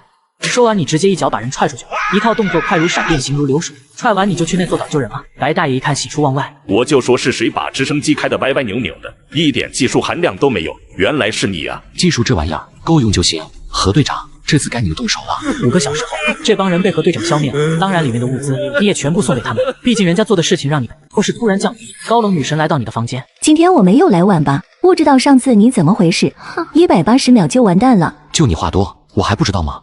赶紧去换个衣服。果然，再次你超常发挥。3分半，齐柔离开了你的房间。完事后，你开着自己的战车出门面基，别人末世都是找物资，你却末世去见网友。第二天，当你回来的时候，却发现黄毛正在小区门口等你。大哥，你终于回来了！光明帮最近四处扩张地盘，不服他们的都被抓了。我们小区发生什么事情了？你家大门他们打不开，他们就把你天台上的水塔全部搬光了。老孙他们也被抓走了。现在的小区是几个混混说了算。那帮人的情况你了解多少？都是一帮富二代，50、60人，但他们手下的人多，200人左右，有武器但不多，只有几只。岂有此理！你不过是出去面了个基，最可恨的是还被照骗了，没想到竟然被偷家了。你来到这个光明帮的总部，一路从门口打进去，最后来到他们老大的会议室，一个穿西装小白脸在那。你到底是谁？竟然敢闯我光明帮的总部！我就是江湖上人见人爱，花见花开，车见车爆胎，人称英俊潇洒，风流倜傥，玉树临风迷倒万千少女，号称一朵梨花压海棠的玉面小白龙赵铁柱。你知道我爸是谁吗？你要不放过我，我爸绝对饶不了你。我管你爸是谁，耶稣今天都留不住你。我说的。你上去直接一拳将小白脸打飞。半个小时后，你找到老孙等人。铁柱，你终于来了。现在没事了，老孙，你带着人先回去，我把这帮人收拾了再说。好的，那铁柱你自己小心。你经过搜寻以后，意外发现了一个大仓库，里面真的什么都有，牛肉、板鸭、香肠、脱水蔬菜等，都是经过真空包装，被很好的保存下来。不愧是有钱有势的一帮二代，正宗的大米囤了上千斤，还有一间专门的冷藏室，矿泉水也有几百桶。你将这些物资全部收进空间，太阳能发电板、家用发电机也收走了。当你回到小区以后，齐柔一眼就认出了你，哇的一声哭道：“大佬，你可要为我们做主啊！他们不是人，红姐为了保护我们，对。”不得不说，经此一事，大家真正见识了末世的残忍。好了，发生的事情我都知道了，一会让老孙给大家安排一顿大锅饭。你这次的行动，让一些帮着富二代的帮派连夜收拾行李逃向别的区求生。可是你做的事情被传到救援队的耳中，就是你之前救过的那个救援队。此时和队长义愤填膺来到你们小区门口。岂有此理！光天化日之下，一个帮派都没了，还用这等残忍的手段，这种事必须严肃处理。谁是这里的话事人？何队长，别来无恙。铁柱先生，这小区的话事人不会就是你吧？光明帮的事情你干的。来，向我们的何队长一五一十的讲讲这些不是人的烂货的罪行。我不听，有暴徒作乱，你应该把人交给我们处置。你私自处决怎么可以？咋的？你要把我抓起来？只要你不反抗，我们只负责抓你，其余的人我们不会管。你不怕方圆3公里发生大暴乱，你就来抓呗。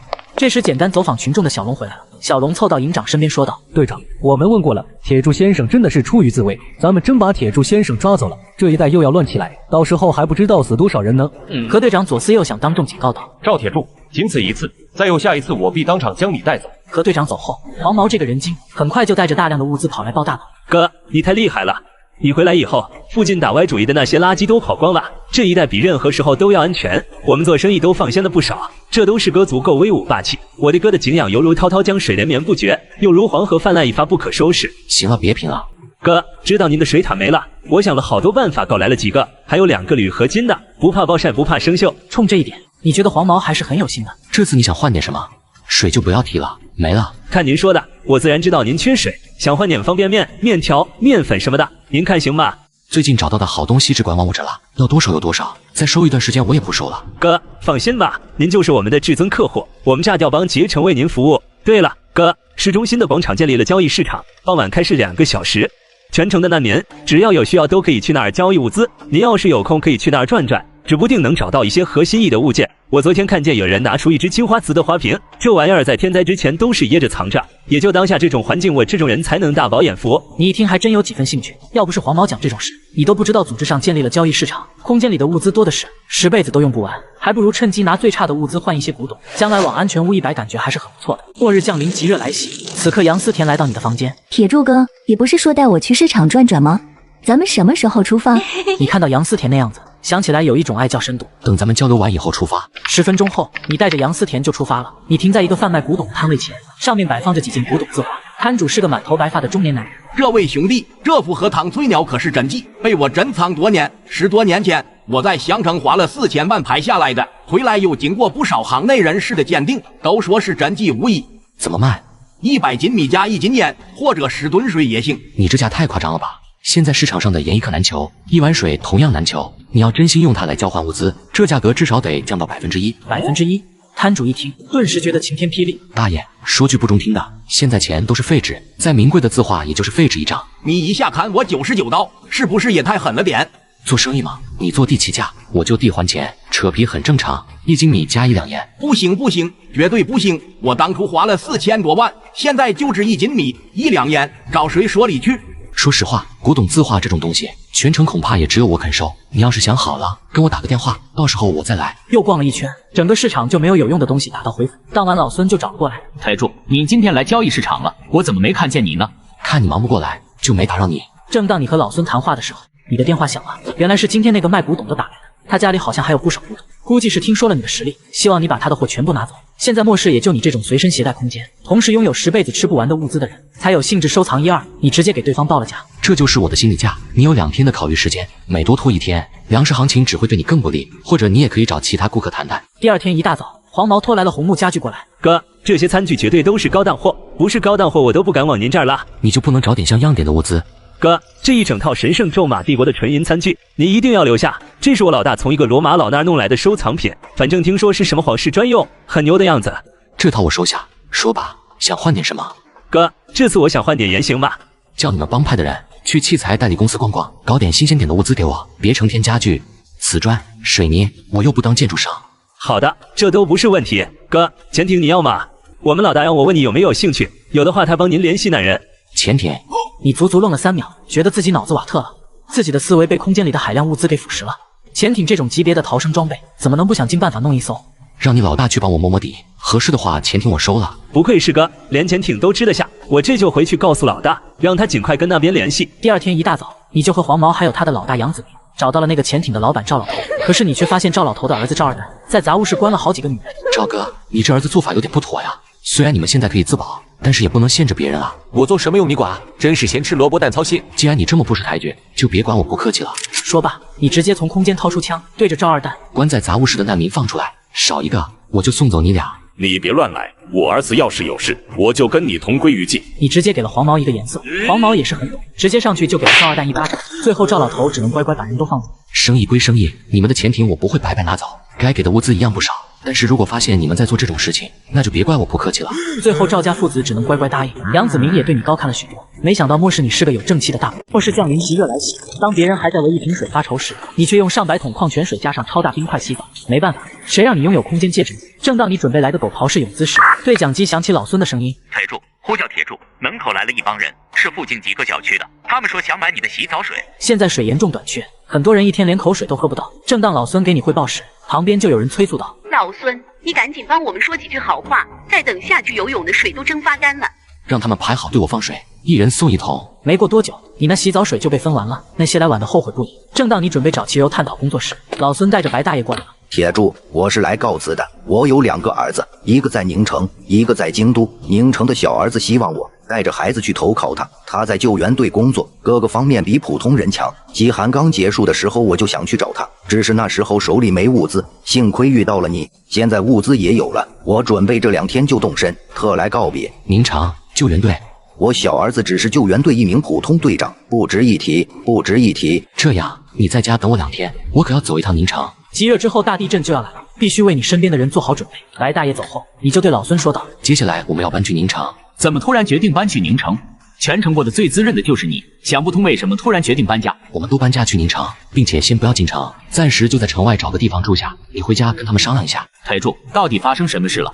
你怎么突然就要搬走？是不是你得到什么消息？城里会发生什么事情？我们这些本本分分的人很危险。你照着做就行，很多事情我没办法给你解释。老孙心情复杂，沉默了好久，走的时候才缓过神。晚上你准备了一封信，第2天你就找到救援队和队长。我认识一个退休的地质老专家，他在临死前托付我，一定要把这封信交给救援队。我就认识你，麻烦你帮递上去。地质老专家信里写了什么内容？没看，很可能是自然灾害一类的预判吧。在他弥留之际，一再叮嘱我半个月之内必须离开城市。真的是这样吗？这位地质老专家叫什么名字？他交代我不能说出他的名字，恕不能奉告。告别了何队长之后，你就回去了。没多久，黄毛就过来了。哥，听说你要去外地，以后都不回来了。谁告诉你的？昨晚给老孙送物资，听他提了一句。不过你放心，我们老大交代过了，不准把你要走的消息散出去，否则这一带很快就要乱起来。确实，城里人多，每天乌烟瘴气。我不缺物资，想到处走走，有机会也许还会回来。原来是这样啊，哥打算哪天走？还收物资吧，我赶紧多拉2趟。你尽管拉来，收了今天明天就不收了。我后天走。然后黄毛又跑了5、6趟，五花八门的物资中，送完今天的最后一趟，你叫住了黄毛。你干这行认识的人多，回去帮我多找几个电焊工，明早过来给我车子外壳加点料，只工作1天，报酬是每人2斤土豆、半瓶水、1两盐。第二天大清早，黄毛带着10几个人来了。你拿出一张图，图上的车辆外壳包了一层铁刺，仿佛是一头野蛮霸道的钢铁刺猬。末日战车，你们能打造吗？10几个工人一看，工程量很大，但只要材料齐全，绝对没问题。10几个工人马上开始作业，都是一些老手，根本不用人指挥。到了中午，10几个工人肚子饿得咕咕叫，有人闻到了方便面独特的香气。谁家在泡方便面？现在人人缺水，水用开水泡方便面，多奢侈啊！大家歇会儿，把饭吃了再忙。10几个工人愣在原地，不敢相信这是真的。本来就是一帮老实厚实之人，老板大方，他们干活自然更卖力。到了凌晨12点的时候，3辆末日战车出现在你眼前，绝了！太霸道，太野蛮了！开着这玩意儿出城，别说弹火，连鬼都躲着车子走。要是运气好到爆棚，什么体验？你拥有空间戒指，掌握亿万物资，身边的女神更是一个比一个厉害。此刻正当你和杨思甜聊天时，老孙这个大灯泡来到你的房间。原来你准备带着老孙等人去宁城，老孙现在却反悔了。腿住！我们整整商量了2天，决定留下来。按理说他们知道你是大腿，应该时刻抱着不放才对。主要是现在越来越多的人进城，大家都还有亲人亲戚，他们觉得留在魔城团聚的机会更大。他们不愿意走，我就走不了。那帮邻居亲朋好友也许还活着，他们心中有牵挂。这是天灾降临之后，你第一次羡慕这帮邻居。但我们会搬出小区，去郊区找几间平房住下来，我们会相安无事，你放心就是。尽量找开阔的地方，搭几间草屋就行。如果有一天情况有变，你们一定要第一时间出发去宁城。我们后会有期，你独自在外一定要保重。老孙这时拿出几包盐，我们也没什么物资拿得出手，这几包盐是我们的心意，你一定要收下。人非草木，要说没处出一点友情，那是不可能的。东西你收回去，你回去叫大家到停车场等我。既然你们不走，我给你们拿点物资。还拿什么拿？出门万事难。你听我的，我不差物资，行李多了上路反而麻烦。半个小时以后，地下停车场所有人都来了。汽油见到你哭得稀里哗啦。大佬，你真的要走吗？我舍不得你。好了好了，我先去那边探探路，过一阵我就回来了。你拿出一大堆物资，分给了这些左邻右舍。第二天一大早，白大爷开着直升机带你去宁城。等到了宁城门口，有一个救援队的人。小同志，我是你们白队长的父亲。你说你是白队长的父亲，你有什么证据？最近涌进城的难民，一个个喊着自己是谁谁谁的亲戚，上当多了，现在变得非常谨慎。白大爷从包里掏出证件，大伯，我们接到过命令，如果在郊区遇到您，第一时间护送您和家人进城。小同志辛苦了，护送就不必了，过了这里应该就安全了。白大爷，我就送到这儿，我接下来会去几个地，有事咱们再联系。好，你人生地不熟，有什么事记得来找我，我想办法帮你解决。和白大爷告别以后，你就决定去宁城的市场转转。在这里，你结识了一个叫田超的人，号称宁城的万事通。饥旱的时候，霍家是这里比较大的家族，不知道从哪儿弄了一批火器。霍家是做什么的？霍家田在前是渔业大亨，不但拥有几十艘渔船，还有家全省前3的海货工厂。在后老头一死，3哥子为了家产打得不可开交，渔船停靠在码头吹风，连工厂也停了。霍家不仅有火器，还有渔船和潜艇。走，找个馆子坐下，你慢慢说给我听。我的哥，现在粮食都没，哪里还有馆子？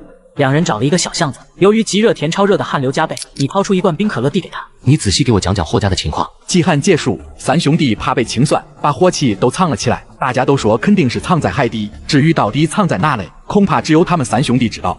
你心里有了小算盘，不管霍家3兄弟藏在哪里，你都要把他们找出来。潜艇又是怎么回事？几年前，国产民用潜艇出现了，3兄弟弄了一个。霍家在哪儿？您昨天在崖边看见侧对面的落入山了吗？落入山的山脚下有一座单独的小岛，那里就是霍家的别墅。对了，你不是说你舅老爷是中医，他那有种子吗？应该有点，要不现在咱们去看看。到了田超舅爷的家里，你发现一个老头坐在那里。大爷，您是老中医吧？坐诊几10年了，前些年前来问诊的病人多，后来1年不如1年，去年就开不下去了。保重身体吧，会有你大显身手的一天。中医早就没落了，比我更有本事的同行无奈提前退休，还有一些被高薪挖去了外国。会好起来的，总有一天你们会被重新重视起来的。当天晚上，你来到了落如山附近，不远处有一栋别墅。当你走进别墅的时候，从里面传来了吵架的声音。我是长子，家业本来就应该由我继承。你除了按摩还会干啥？我才是爸心中的继承人。自古以来都是长子继承家业，兄弟姐妹拿分红过日子。你还来封建社会那套？现在是谁有能力谁当家。大哥二哥，你们2个争来争去，问过我的意见吗？你们2个争了这么久不累吗？听听我的意思吧。分家。黄队长每隔2天就来岛上，除了劝说我们同意征用渔船的事，还有那批火器的事。老子就不同意征用，怎么着？至于火器，有本事他们再来找啊！远在天边，近在眼前，是他们自己没本事找出来。你陷入沉思，远在天边，近在眼前，也就是说火器就在岛上。整个岛上有什么地方是不搜查的呢？总不藏在祖坟里吧？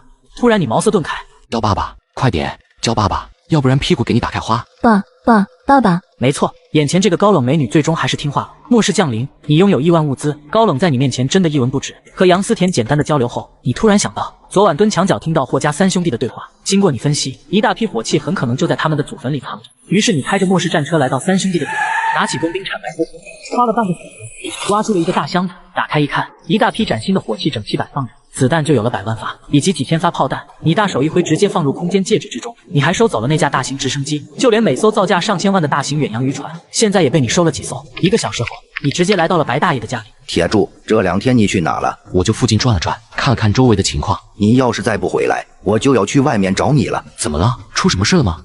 听我儿子的意思，好像不久可能会发生大地震。为了全城百姓着急，准备从后天开始，陆续将城里的居民全部转移到郊外进行安置。你没说话，难道是自己的那封信起作用了？但幸存者中不缺乏冷人，也可能他们监测到了大地震的信号。你就在家里住下吧，到时候跟我们一起撤离，也许不会发生大地震。多余的行李我都赖得收拾，说不定过几天就可以搬回来。天灾难测，还是把行李都拿上吧。不把行李都带上，将来连穿的都没有。说完你就和白大爷告辞了。其实你这趟过来就是看看白大爷这里缺不缺少物资，毕竟白大爷人不错，最主要2个儿子身居高位，说不定以后还要用到。时间又过去1周，原本平静的地面突然开始震动，果然大地洞还是来了。又过了几天，地洞终于停止了，你坐着直升机才开始观景，突然发现目测至少有几百上千只，应该是地震引发海啸，恐怖如斯的自然灾害席卷了某座港口，将港口上的一部分集装箱冲到了这里。你赶紧降落查看情况。真的是什么都有，只有想不到的没有这里没的。前后后花了10天时间，你才将所有集装箱整理好收进空间。突然你有种一夜暴富的感觉，此刻突然想起，也不知道老孙他们现在过得怎么样了。白大爷、黄毛以及小龙是个精神小伙，最主要的还有你那几个末世女神，即使他们都还活着，肯定也在成天为生计发愁。你决定前往城区看看，在这里找了没多久，你突然发现一个熟悉的身影。小龙，你没死啊？好歹一起扛过枪，就差一起找个牛，你咒我死是几个意思？官方基地需要救援队维护秩序，又把我们从救援队基地抽调了过来。你直接从包里拿出水果和华子，递给了小龙几个人。几个月不见，你还是这么的毫无人性。你还记得小区的老孙吗？我现在还没有找到他们。我没有遇到，等我以后遇到了就告诉你。你去救援队基地问问吧，兴许人都在那边好好的。那行，我现在去救援队基地寻人，有空了就会过来找你们。到了救援队基地以后，没过多久你就遇到了老熟人白大爷。白大爷，铁柱，你还活着，我就知道你小子有本事让自己活下来。你什么时候来的？怎么不来找我？我刚刚过来，是来寻人的。我现在没时间跟你叙旧，我得赶紧去送药。你一看白大爷这神情，就知道不是小事。给谁送药？家里谁生病了？你大娘病了，现在没有药。幸好我在家里的角落发现这个，我现在送过去试试。你拿过白大爷手中的药，早就不知道过期了多久。您老别急，我身上刚好有一盒，等下问问医生还缺什么，我尽量去找。白大爷看着被塞到手上的盒子，激动的心情久久难以平静。你真是我们家的大救星。2个小时后，你见白大娘没事了，就悄悄离开了医院。你在路边靠着车，想着老孙他们，思考着去哪里找他们。老公，听我的话，我可以让你吃草莓尖尖。老公，没错，末世降临，曾经的高冷女神都恨不得和你深度绑定，可是你坚持不在一棵树上吊死的原则，你只喜欢有容乃大。此刻你正在路边靠着车，想着其他女神经历了这次大地洞，他们到底怎么样了？这时有几个人走到你的面前，一个个穿的人模狗样，一看就是2代。你是招铁柱？怎么有事？我管你是招铁柱还是王铁柱，到了宁城什么名号都不管用。识相的把你这辆车主动送给我。小子，这位可是咱们张公子，官方基地一把手的公子，他能开上你这辆破车是你的福气，你可别不知好歹。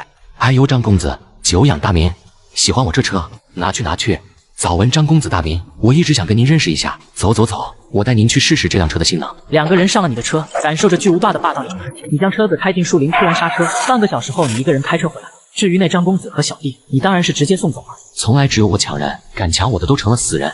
你刚下车，白大爷就激动的上来拉人。腿柱，你怎么招呼不打就悄悄走了？找你半天找不到，去家里坐坐，饭菜都已经准备好了。你也不好推辞，跟着白大爷来到家里。大娘现在怎么样了？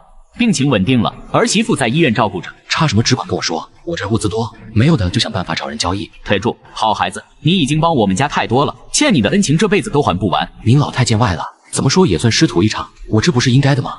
什么师徒？当初教你开直升机，一日为师，终身为父。白大爷，我准备建造一个私人基地，但是现在手里没有人，你方便给我介绍几个懂行的吗？这都不是事，我现在就把他们叫过来，你给我等着。白大爷准备出去的时候，这时小儿子进来了，你赶紧在家招呼一下铁柱，我出去给铁柱找俩人。好的，您先忙去吧。白大爷走后，他的小儿子白队长说道：“铁柱，一直没来得及当面感激你，现在又是你救了我母亲，大恩不言谢。往后有任何事只管找我。白队长，有可能的话，我真得请您帮个忙。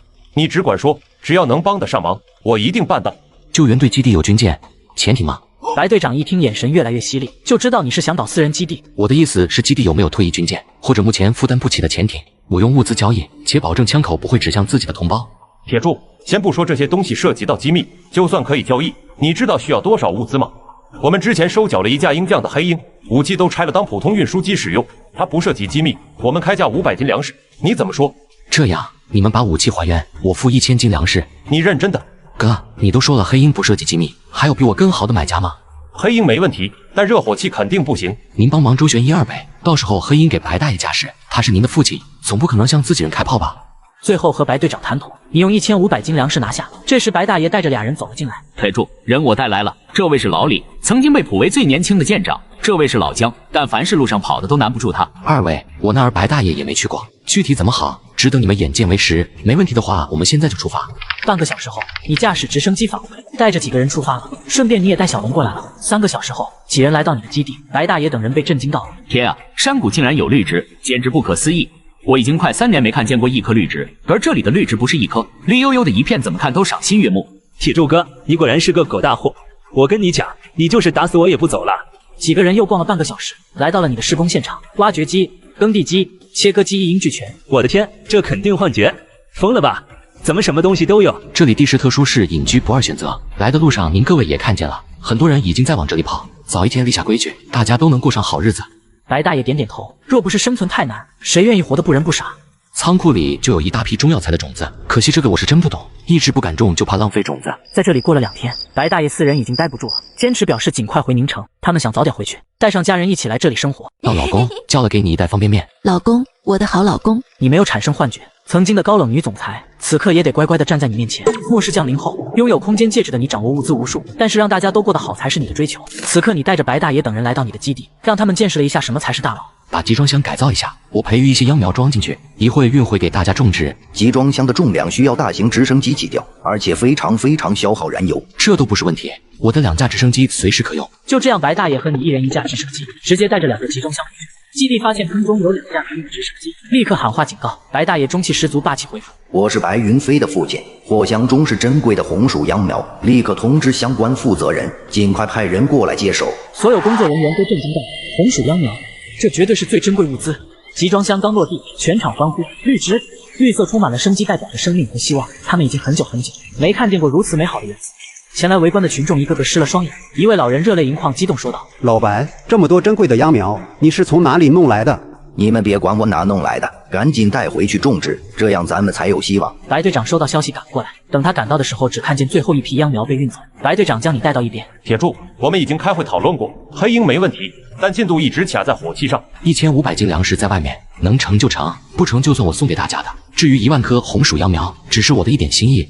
铁柱，真的太感谢你了。送走白队长后，你带着小龙来到末世战车旁边，小龙眼冒绿光，差点流口水。本来好心把巨无霸给你开一圈，毕竟以后就没机会了。既然你让我开，那我就带你转转。小龙一把抢过车钥匙，什么你开还是我开？咱俩谁开都一样，我就不跟你客气了。走起！你坐在副驾，一路被颠得头晕血。这家伙开车比你还猛。正当你俩溜圈之时，半路上却遇到了一个自称炸天帮的大胡子。炸天帮有一个田超，你认识吗？田超他去看他舅老爷了。田超的舅老爷是老中医，帮派里谁有个身体不适，还得靠老头儿呢。没想到田超的舅老爷也在这里，真是踏破铁鞋无觅处，得来全不费功夫。不一会，田超被紧急叫回。等见到你的第一眼，激动的手舞足蹈。老板真的是你啊！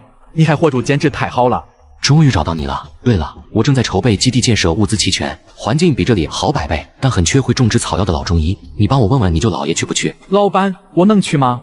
当然可以，我那边正缺人手。如果你还想干老本行，整个市场都是你的。田超连基地的影子都没看见，已经兴奋的面红耳赤，他对你有种盲目的崇拜。1个小时后，你再次见到田超的舅老爷。老板，您当初收购的中药材种子一直没丢？一粒都没丢，只是不懂种植，一直保存着。老板，你的基地在哪里？大体情况怎么样？我一个快入土的老头子去哪里都行，但老伴儿和家人还有田超这小子……你明白对方的意思，他很愿意去种植草药，但又担心家人的温饱。你为了让老头安心，提起救援队基地的白大爷等人。我那儿若是不好，他们又怎么会带家人一同前往？老头眼前一亮，这3位曾经可是大人物，眼界不是他这种平头老百姓比较的。那行，我办完这边的事情就去找你。双方约定1个星期之后碰面。你走出田超家，突然想起魔城的黄毛，那家伙比田超还要激烈，成天歌长歌短的叫着，也不知道活没活着。你回到救援队基地，刚到大门就看见3位大爷在那，一副心事重重的样子。铁柱，出事了，我给你惹麻烦了。出什么事情了？之前回来的路上，你不是说我们可以叫几个值得信任的朋友吗？3位大爷刚到家，就分头行动去找各自的3、2个好友。拖家带口的搬家不是小事，问题就出在这里。他们是3位大爷的朋友，但他们也有其他的好朋友。一夜之间，队伍突然多出了100多号人，这下子3位大爷才意识自身不够慎重。这就是事情的来龙去脉。我还以为出了什么大事，这算什么事？突然多了100多号人，还不算大事吗？那我问你们，这些人的人品怎么样？他们的家人修养怎么样？这个没问题，都是本分人。在等你回来之前，所有当家人就凑在一起保证过，谁要是拖后腿甚至不干人事，直接将全家撵到野外，绝无怨言。都是本分人，又有退休人员，这是给我的基地添砖添瓦呀。3位大爷一听，这才真正松了一口气。那么高大，为什么找我这样矮小的女孩？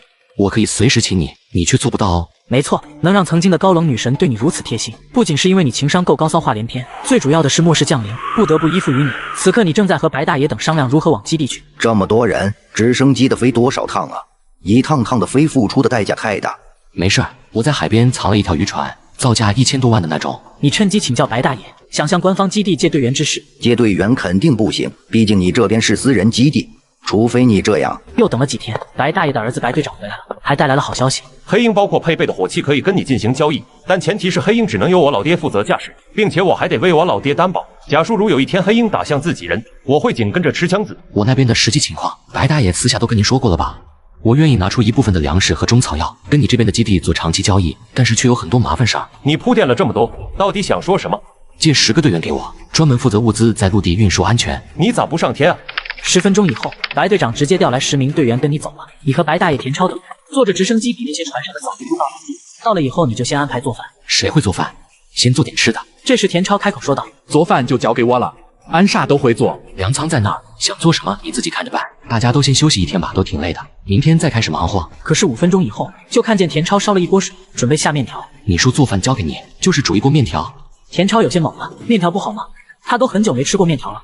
你直接叫小龙去拿些腊肉大米过来。小龙，你再去仓库挑2个大萝卜，腊肉炖萝卜简直不要太香。抓2把黄豆出来做成豆腐，再去地里拔2把青菜。白大爷一听拔菜苗，差点要打人。菜苗不拔，多小的苗子也吃得下去。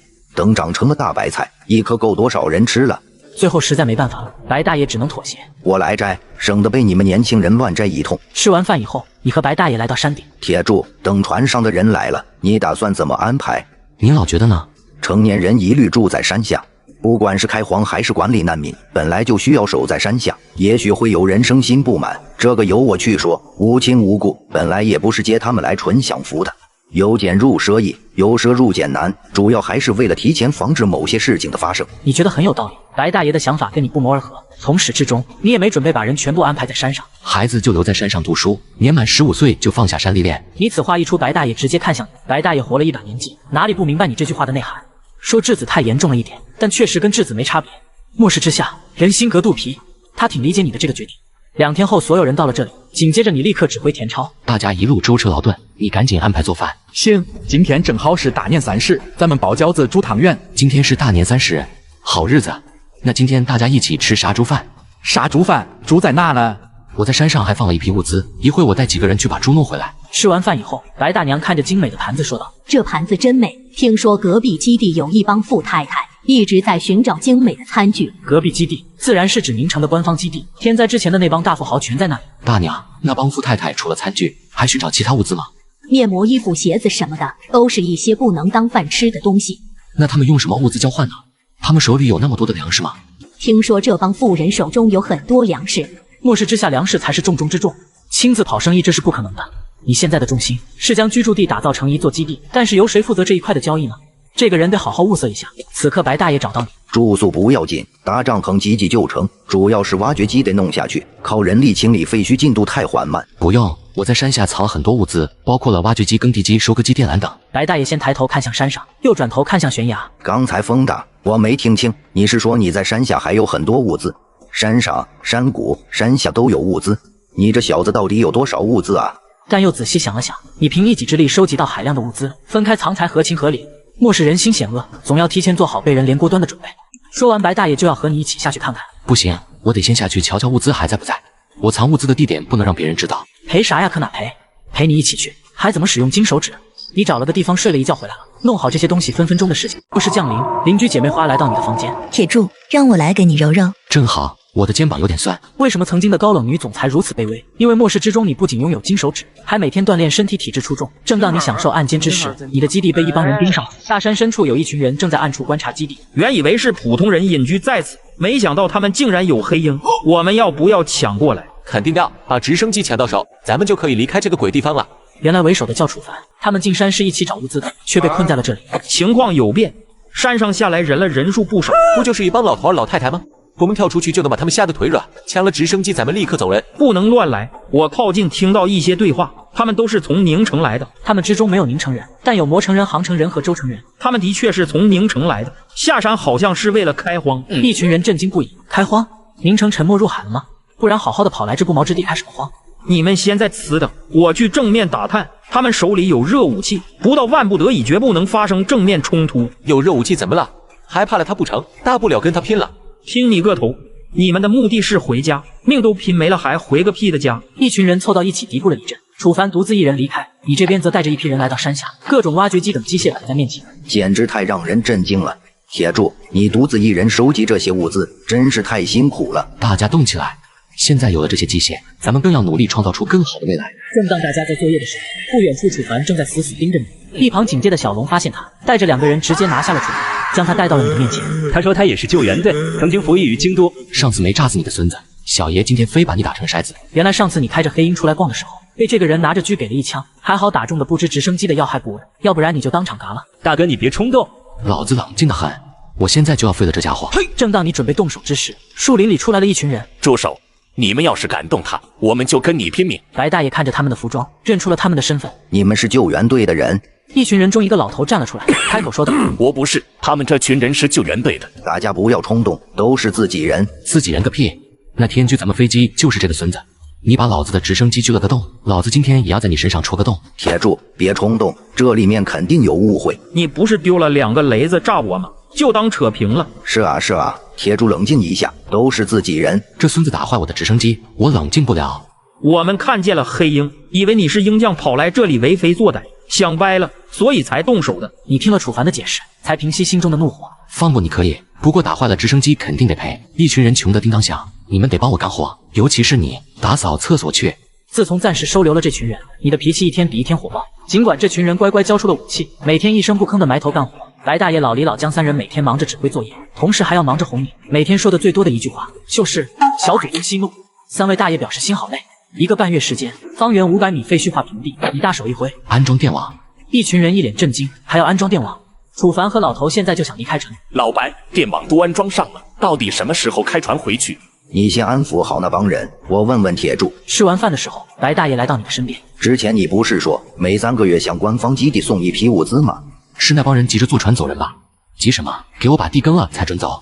1个月以后，你开始安排人给官方基地送物资。这时你把田超找过来。田超，我需要你回基地，让你回宁城当交易市场的老大，干不干？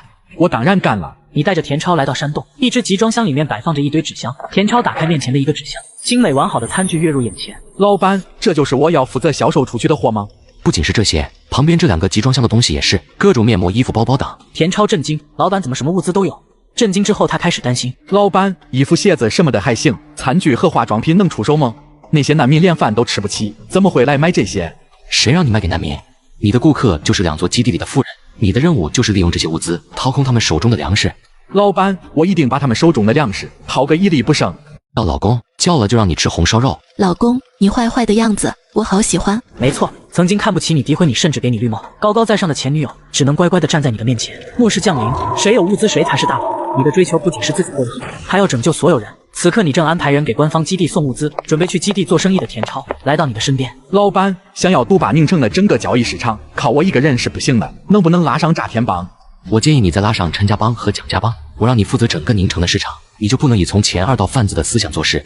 你只拉炸天帮，另外2个帮眼红，肯定会明里暗里的使绊子。拉上他们有利可图，他们不但不会给你使绊子，还会非常卖力。老板，我明白了，保证完成任务。送走田超他们以后，你来到地基门口，小龙在电网外面立了无数块警告牌，基地禁区，擅闯者死。但是随着你基地建设，越来越多的人聚集在基地门口，你不再没人敢私自放一人入内。有暴徒看站岗的是救援队，直接煽动人推倒电网想闯进去。他们是救援队，我就不信他们会把咱们怎么样。那个说话的，别当缩头乌龟，有本事你给我出来！暴徒躲在人群中不敢出来，还不停煽动大家的情绪。大家这几天不都看见了吗？这些人不但有馒头，还有肉汤喝，凭什么他们有吃有喝，我们就要活活饿死？等咱们冲进去，那些粮食都是咱们的。理由千万，非要当混蛋，你把我当傻子还是把我当智障？想进基地的，现在都去排队接受询问，判定合格者就能进入基地，以劳动力换取住宿和食物。一些暴徒想到自己很可能过不了关，就在人群中使坏，导致队伍迟迟不能排好。你直接出来对着众人讲道：都几个小时了，怎么还没排好队？不想排队是吧？那都别进来了，3天后再审问。3天后还排不好队，全部赶走。不肯走的全部突。整个基地都是你说了算，堵在电网外的人都傻在原地，过了好几秒才反应过来。3天，他们太饿了太累了。多，我们现在就排队，求你们放我们进去。你回到基地以后，小龙直接过来了。铁柱哥，我们几个人商量着，想在基地门口弄一块牌子，写上基地的名字。这么大块陆地，不能连个基地名字都没有，就是不知道写什么名字。这座基地正式命名为铁柱基地。当小龙把牌子弄好以后，你看了看，非常满意，有能力建立一座真正的私人基地，那是凤毛麟角。以后招兵买马只是迟早的事。3天以后，负责登记的老乔拿着册子找你做汇报。进入基地的人一共1540人，男性1340人，女性只有200人。你看着安排吧，抽时间问问他们的意向，愿意留下的就留下，想走的等下一趟渔船，安排几个人对他们进行监视，动完脑筋的手脚不干净的，一旦发现直接丢出去。老乔搞过30多年的后勤工作，这些小事不在话下。老乔刚给你汇报结束，小龙就通过对讲机喊你：铁柱哥，你快来门口一趟，出现意外情况。你没有犹豫，赶紧跑到了基地门口。你一看小龙旁边躺着2个人，这个男的在昏迷之前说出你的名字，你定睛一看，原来是黄毛，那个成天一口一个哥喊你的那个黄毛。另一个女的，你也认出来是小太妹龙小鱼。黄毛和小太妹怎么会出现在这里？那老孙和其他人呢？你赶紧叫来基地的医生。他们情况怎么样？饿太久了，身体亏空的厉害，情况很不理想。他们这种情况喂流失下去也很难活过来，如果有营养液输入身体，也许还有救。把他们先抬回基地，我去就来。你跑到一个没人的角落，打开空间仓库，赶紧取出2瓶营养液，就着急忙慌的回去了。5个小时以后，俩人醒不过来，黄毛和小太妹差点以为是在做梦。哥，你咋一点没练？还是从前那个大帅哥？铁柱哥，小太妹同样很激动，只是至今还对你充满了畏惧，不敢乱说话。我的亲哥，我心里委屈死了，你都不知道我们吃了多少苦。你还来不及说话，下一秒太过激动的黄毛嘎的一下抽了过去，医生吓了一跳，赶紧上前检查。没事，他身体太虚了，一时情绪激动才会昏厥，醒来就好了。小太妹身体更虚，说话都费劲儿。你本想问老孙他们的情况，见他太过虚弱的样子，暂时也不好多问，反倒是小太妹一脸焦急。铁柱哥，思田齐柔、孙叔他们在这里吗？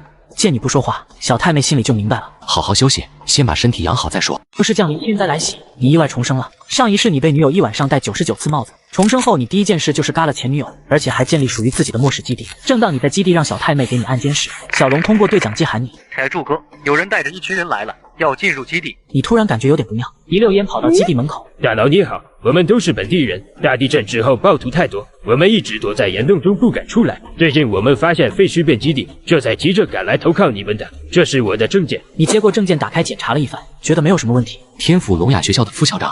呵，这些都我的学生，他们从小就有听力障碍。刚才真不是有意冒犯，感谢组织，我们总算找到家了。你本来没有发现什么，但是觉得这个人的口音和你看的抗战剧小本子的声音那么相似，于是你故意走到后面一个人的面前，用力撞了他一下，说道：阔你鸡娃！差点撞到人的中年人下意识的低头。在场的所有人，包括那个中年人，意识到身份暴露，顿时目露凶光。领头的小本子拿出一个水果刀，准备向你刺来，没想到被你一拳直接打飞。领头小本子深受打击。八嘎！这时白大爷带着一群人来了，作为曾经救援队的一员，他们骨子里对这些人都是愤怒。我日你大爷！小本子，我操你祖宗！彻底被惹怒的一帮老兵，准备往领头小本子身上扑。幸好小龙也洗手，对着这人突突了，剩下的人全部投降了。铁柱，你没事吧？没事，下次别再往上扑，多想想家人。你别放在心上，一帮老家伙下意识的反应，救援队的本能反应，这个改不了。以后我们要增加防范了，马上去查小本子是从哪里本案。你看到黄毛也在这里，就对他说道：你们来的正好，这几个小本子都交给你们看管，暂时别让他们死了，审问该用手段就上手段。哥放心吧，敢来哥的基地闹事，我一定叫他们生不如死。不就小龙几人搜索海岸线，在废墟中找到了2条橡皮艇，还抖出了残留的食物包装袋，几人将这些东西带回了基地。从食物包装袋来看，这帮小本子生活条件不算太差，很可能在海上有同伙，说不定小本子的大本营就在某座小岛上。给我1条冲锋艇，1个月内我必找出小本子的大本营，非我族类，其心必诛。我等必须尽快搞清楚情况，一锅端。我知道附近有几座小岛，上面有人，但人数极少。如果小本子真有大本营，那也不是轻易能端掉的。稍安勿躁，先等审讯结果。过了一会儿，黄毛就走了进来。哥，我上了一些非常规手段，一个个吓尿的小本子全招了。这是审讯记录，你看了一眼，再传给白大爷等着看。奶奶个熊，竟然是专业的，难怪轻易骗过了询问人员。这种人从小就受到专业训练，表情、眼神、情绪收放自如。他们还有200多人，还有几10支枪，确实不好对付。黄毛，剩下的小本子没用了，解决吧。哥，直接解决了太浪费，不如全交给我，我保证给你一个惊喜。随便你吧。黄毛高高兴兴地走了，几个大爷各竖起剑，一个个自告奋勇喊着要出海搞侦查。各位英雄，冷静。坐标相隔太远，小本子紧缺海上交通工具，暂时够不上威胁。眼下最重要的还是发展农业，粮食和草药放在第1位，但要马上成立巡逻队，严防歹人登上陆地。会议结束，其他人都走了，就剩下你和白大爷。白大爷，官方基地怎么样？红薯苗死光了，小白恳请你能再运1批过去。没问题，但这批不能白送，除非交易热武器。我就知道你小子没安好心。小本子前哨都摸上岸了，把我吓吃不下饭，睡不着觉，当天就一病不起，时刻惶恐不安。来，我们商量下怎么才能变借口，交换到热武器。疯了吧？我怎么可能去骗我儿子？瞧您说的，在文人的世界里，这怎么能叫骗？这叫善意的谎言。白大爷无可奈何，从裤兜里掏出一张小纸条，你打开纸条一看，懵了。你认不出来吗？这是坦克啊！博物馆有2架退役10年坦克，正常服役寿命结束，但现在不是特殊时期吗？修一修就能继续用。岂有此理！虽然我之前是说过，即将退役的军舰、坦克啥的都收，但退役10年的破坦克算啥？货真价实的粮食和草药，换一堆破烂儿。小祖宗，他们真不是破烂儿。过去资源不足，坦克都是一修再修，直到干报废，哪讲究什么寿命？不信你问老海儿他们几个，他们是装甲维修兵、铁甲神医，他们比谁都清楚。白大爷急急忙忙把老海儿几个喊来，4人一脸懵逼的来，一听就明白了。4位专业人士纷纷从专业技术娓娓道来。听不懂，说点通俗易懂的。博物馆那2架退役坦克，精细点修一修，至少还能干5年。他就是还能再干10年、20年，没炮弹，要他何用？老海儿4人看向白大爷，压力给到了白大爷这边。要不再要几发炮弹？你看到白大爷的态度，自己这次真的赚大发。别人末世都是找女神，你这狗老六却搞潜艇、战机、坦克车，在你的眼里航母都不是梦。此刻你真为坦克发愁了。白大爷，你说我这俩坦克就20发炮弹，那打完不就是一堆破铜烂铁？我要它何用？这你就不懂了。没炮弹，我们可以凭借地理优势碾压敌人。听起来很有道理，我竟无法反驳。你突然想到什么，对白大爷谄媚的笑道：“白大爷，我小白哥是不是还有什么没给我了？”白大爷先是一愣，立马反应过来：“难道你还有整潜艇？”我要求不高，将退役的潜艇来2艘就行。天上飞的想要，地上跑的想要，海里游的你也想要，你咋不上天啊？男人不狠，地位不稳。别说潜艇，我连航母都想要。好了，我回去问问，但不一定能行，你等着吧。当你在基地巡查时，小太妹急急忙忙跑来：“铁柱哥，黄毛拎小本子去野外了。”原来昨天有几个小本子想混入基地搞破坏，没想到被你逮个正着，于是你就交给黄毛处理。没想到这小子竟然玩出了花。他拎小本子去野外干什么？野外有2头狮子，黄毛拎小本子钓狮子去了。黄毛这招真的够损，别说还真有你的存在。3个小时，黄毛兴冲冲的回来了。哥，你看这是啥？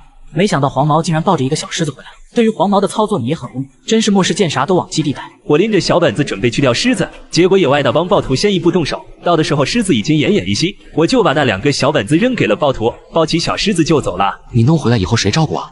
当时也是没办法了，我要不带他回来，小狮子肯定没法活了。这时小太妹积极起来了，自告奋勇照顾小狮子。我可以照顾。你不行，你和黄毛一起回宁城。哥，你不要赶我走啊！你们想到哪里去了？我是有重任交给你们，去了宁城不会受苦的，比在基地强。哥，你说的重任是？你提起田超，大概说了一下宁城方面的声音。哥，你吓死我了，我还以为你要赶我走呢。你的意思我明白，我保证完成任务。黄毛也想回去找到以前的老大杨子明，毕竟这个人还是有情有义的。小太妹，男人不如女人细心，你去管账不会就学。然后你带着2人来到仓库，打开了纸箱里面清一色的茶饮。这些东西你们一起带过去，交易物自以粮食为主。哥，这些东西富太太们肯定喜欢，但论市场还有一样东西最难求。什么？小雨衣，你懂的。极热的时候，那帮大富豪在家里开泳池派对，把水填满泳池，就为了泡半小时的澡。你敢信？我敢信，我也泡过。哥，你是例外，上流社会的奢侈无度，越有钱生活越乱，小雨衣绝对可以。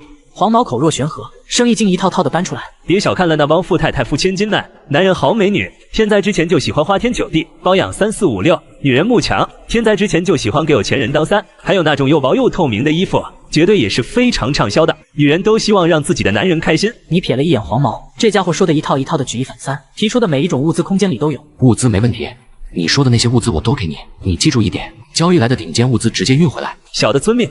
安排过黄毛之后，你在山上开着你那战车兜风，白大爷火急火燎的过来了，手里还拿着一沓照片。铁柱，我一件非常重要的事找你谈，你大娘发话了，我要是再弄不成，她就不准我回屋睡觉。到底什么事啊？白大爷指着第一张照片上的女孩，照片上的女孩巧目笑细，青春美丽。这是老乔大儿子的小姨子，她今年24岁，在基地医院工作。第二张是老翁的外孙女，今年19，在兑换大厅任职。第三张是老李本家侄女，在部门工作，今年25。10分钟以后，白大爷把这20个姑娘介绍完了。这么多姑娘，你看中哪个？